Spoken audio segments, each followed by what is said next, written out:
Welcome back. Still tuned in to News and Views with myself, Salailo Makwidiri. And in a bit, we'll be speaking to SAPD's coalition representative, Roshan Dadu. And we'll be speaking about this protest that they'll be having later on today.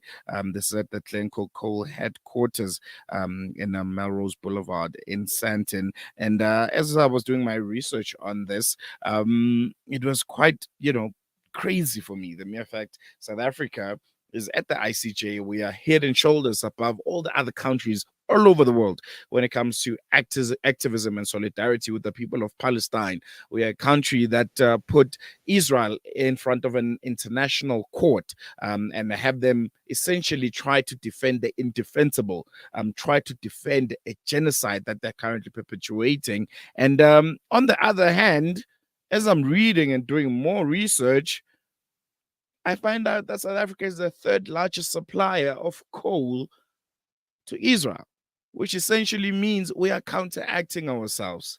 We are fueling the genocide because coal helps generate electricity, and electricity, in a lot of ways, assist the Israeli occupying forces manufacture weapons, drop strategies of where and when to bomb parts of Gaza and the West Bank. And it just didn't make sense for me. And I'll be joined by Roshan Dadu in a bit just to chat a bit on that. Roshan, thank you so much for joining us. Welcome to Salam Media. Always a pleasure chatting to you. Thanks for having us on the show again on this important issue. I'm sure you're listening to me. The mere fact that South Africa is the third largest coal exporter to Israel, while there's a whole case at the ICJ, we've put the state of Israel in front of an international court and have them try justify what is essentially a genocide. But on the other hand, we are doing business with them. We're helping fuel this genocide. Where does this counteraction come from?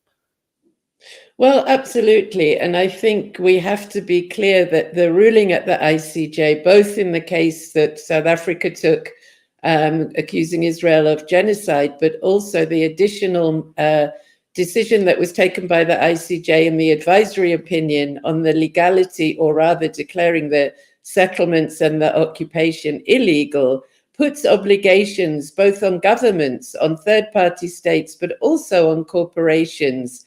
And I think we now have to make sure, exactly as you said, that South Africa is not seen as being hypocritical, that we're actually putting our money where our mouth is and not just taking the case to the ICJ, but also acting on it as we are actually legally obliged to do by the ruling of that very court. And I'm looking at Colombia and how they've responded to this. Their president Petro, he cut essentially all coal exports to Israel. They were also one of the largest exporters of coal to Israel. Why can't South Africa do the same thing? What's the stumbling block? Is there willingness from government, which essentially can tell South African businesses like Glencore, for instance, that we're not going that route anymore. We're cutting all ties, economical and diplomatic, with Israel, and you shouldn't be doing business with them if you want to continue doing business in South Africa. Yes, I mean, Colombia was the largest exporter of coal to Israel. So, we really welcomed the announcement initially by President Petro, that he intends to stop coal exports.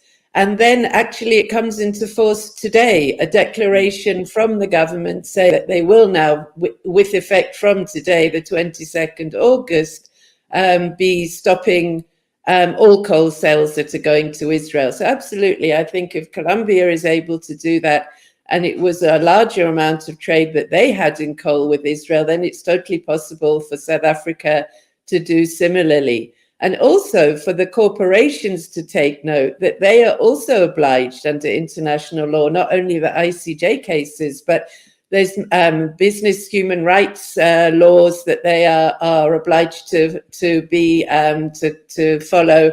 And particularly in situations of armed conflict, there are additional international humanitarian and criminal law standards that do apply to corporations and, importantly, to individual business leaders.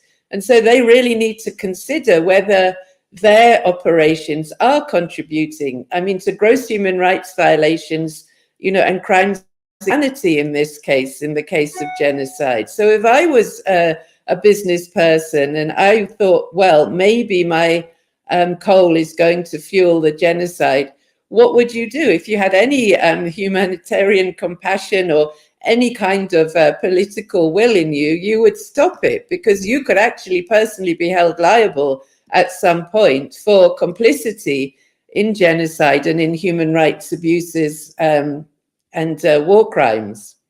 Mm, mm. If you can just give us, a bit of insight on this protest that you guys will be embarking on later on today at the Glencore Coal headquarters in Sandton. What's the mandate? What's the mission? What do you want to achieve when it's all said and done? And what message would you like to send to Glencore South Africa?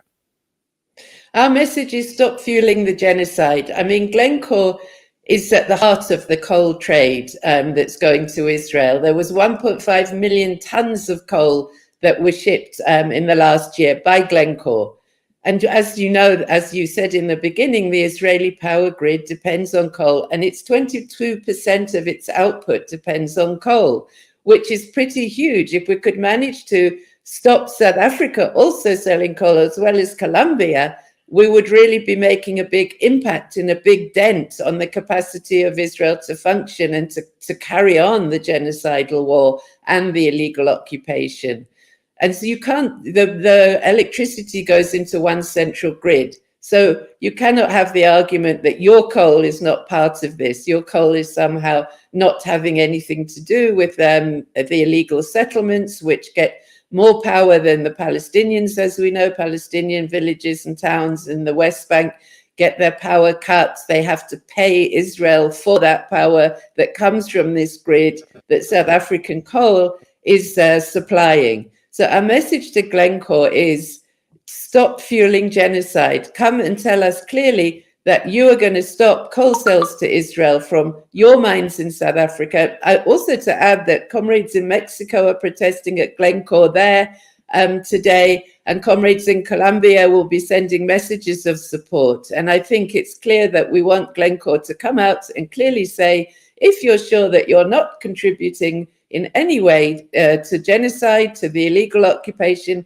come out and say so, and stop any coal sales to Israel, because that you cannot distinguish where that power goes to. And, really, they are going to be held liable under international law at some point if they don't do so. Rushan, I just want to play a bit of devil's advocate a bit here. How would you respond to someone that will say, well, South Africa is at a very, very precarious position economically? 1.5 million tons of coal to Israel means you have a lot of workers underground in the mines working. There's output in the country. There's money coming into the country. Wouldn't be detrimental for us to cut, that export of coal to Israel? Wouldn't be detrimental to the coal mining industry, and ultimately which will lead to the loss of jobs for ordinary South Africans who just want to put bread on the table? How would you respond to that?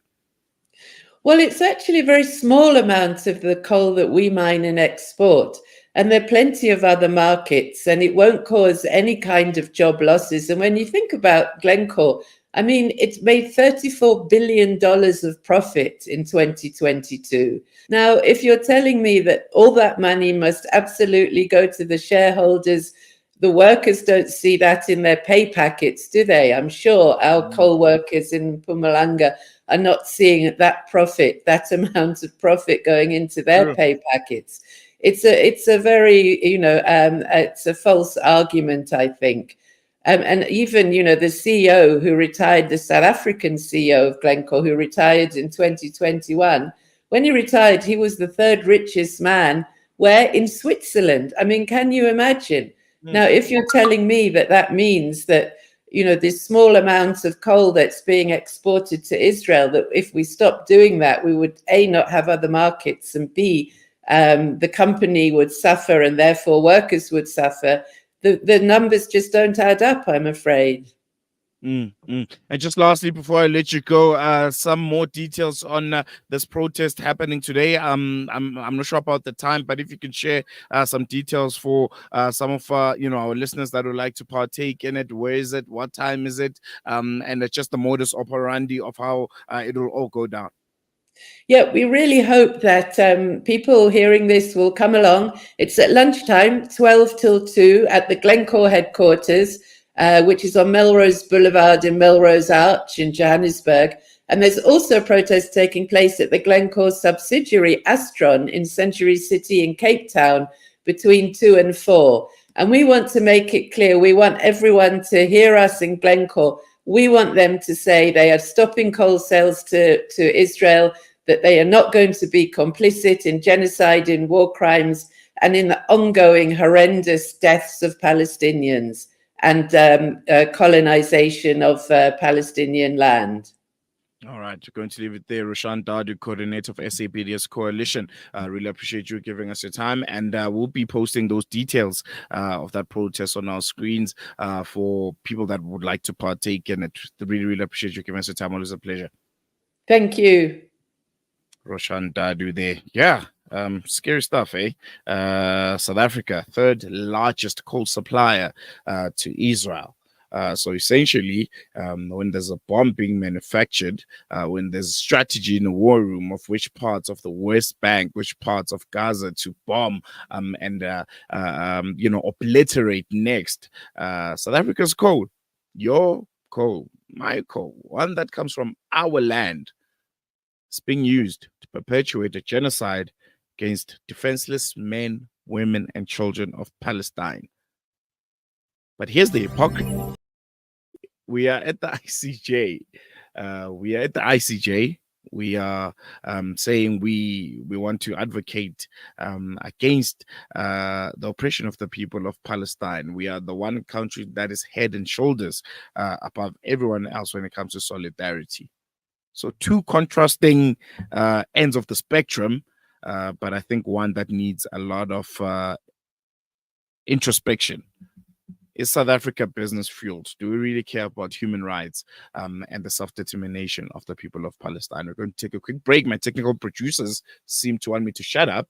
We'll take a quick break. We'll see you after this.